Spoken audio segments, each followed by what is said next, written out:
What's going on, America? It's your boy Matt from the East, and thank you for joining me in another exciting episode of Whatcha Talkin'?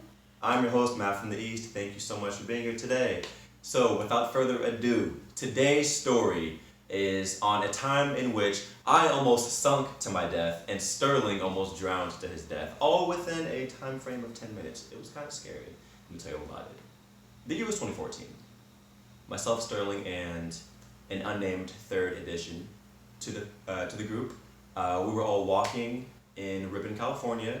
We were going to this lake, right? So to get to the lake, we had to walk through this giant grass field, go through a whole bunch of trees, go through the dirt trails, and we finally got to the lake area. It was really nice. It was popular in the Ripon area, which is in the Central Valley, California. So all the kids in like Modesto, Ripon, Turlock even area would sometimes congregate and go there and just hang out.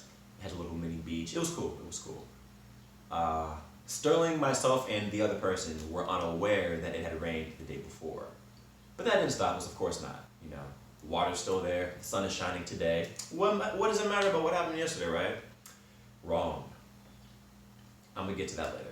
So, I don't know what possessed Sterling to want to do this, but he decided that he was going to try to swim once we actually had arrived to our spot. He decided he was going to try to swim from one side of the river to the other. Now, mind you, this is not still water. This is flowing water. There is a current. I tried to tell Sterling, as well as the other person, we tried to tell him that's not the best of ideas. You probably shouldn't try to do that. He said, oh, okay, bet. So I'm going to go ahead and jump in this water. And whatever y'all just said, that doesn't matter. No joke. So he jumps inside the water. He decides to go for a little swim. At first, he's doing fine. We've gone swimming plenty times together. Sterling is a good swimmer. He's pretty strong. However, he's never swam in water that has a flowing current. By the time he gets halfway across this river, this current takes him and he's no longer in control. I thought he was playing around at first until he says, help, my arm's getting tired and this current's pushing me and it's moving rather quickly. So myself and the other person, we're running, yelling like, yo, Sterling, do this, do that. He can't do anything. This water's moving fast. I'm a track athlete. Sterling is a tennis athlete. He was really good at the time. We're both in very good shape. I'm running. I can barely keep up with the speed that this water's pushing him in, and he can't do anything to move at all. His arm's getting tired. He's slowly drowning. The other person that was with us is freaking out. I'm just thinking to myself, okay, you need to chill because you're not helping me think calmly and rationally as I'm trying to help Sterling not die. This is kind of serious here. Sterling, thank God, he was in good shape, so he was able to keep his head above water. And then eventually, as the current was pushing him, there was a giant log, thank God, in the middle of this river. He was able to grab onto it and catch his breath, and he sat there for about 5 to 8 minutes. And we were just freaking out because I was thinking to myself, okay, the only thing I can think of is to either call the ambulance, is either to call the police or to jump in there and try to save him myself.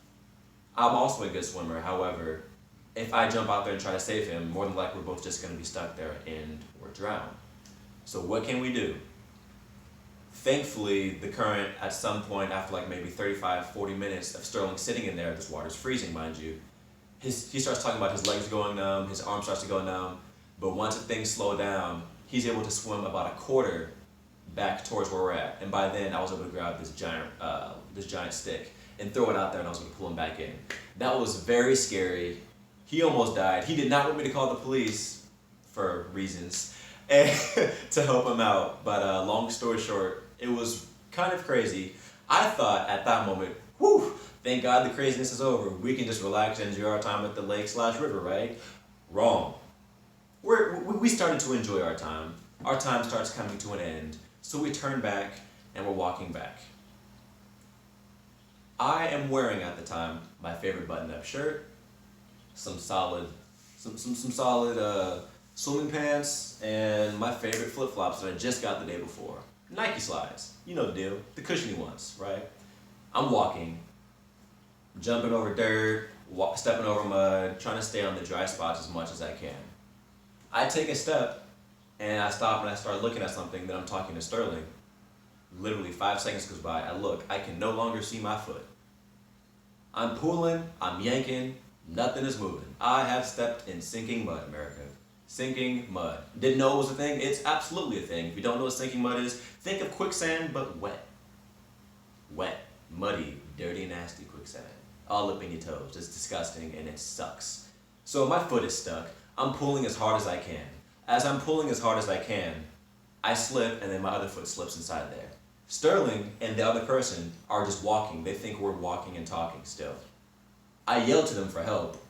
By the time they come back and notice that I'm in there all the way, my shins are completely covered. I'm 6'1.5", 6'2", for a little point of reference for you guys. I'm a tall guy, but this mud is absolutely swallowing me so fast, and I'm freaking out. I normally try to be as level-headed as possible in these type of situations because, I mean, what is freaking out really gonna do for you, right? I freaked out, absolutely. I was literally watching myself become swallowed by this sinking mud, this pool of sinking mud, and it looked like all the other regular dirt, which is crazy. And so we couldn't really tell what areas around me had sinking mud or not, and so Sterling threw me a stick.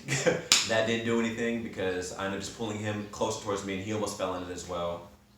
Thank God, I can say the dirt behind me was solid, so I was able to eventually pull myself out. I dang near pulled my hamstring and my quad and my groin and my booty cheeks on the way out. It hurt, but it actually happened. I got out of there alive. I lost 2 flip-flops in the process. Yes, there were casualties. It was sad. My heart was heavy, but my legs were even heavier because they were coated in mud. Moral of the story, don't go to a river/lake after it rained. Yeah, just don't do it. It's not a good idea. Sterling almost died, and then I almost died. And the one other person there didn't seem to have any ideas to what to do in urgent situations, so I wouldn't suggest ever doing that. Or at least if you do decide to do it, bring somebody with you who would know what to do in an urgent situation, and have your phones charged. That's all I got for you guys today. Thank you for tuning into this episode of Whatcha Talking. I've been your host, Matt from the East, and I'll see you all later. Peace.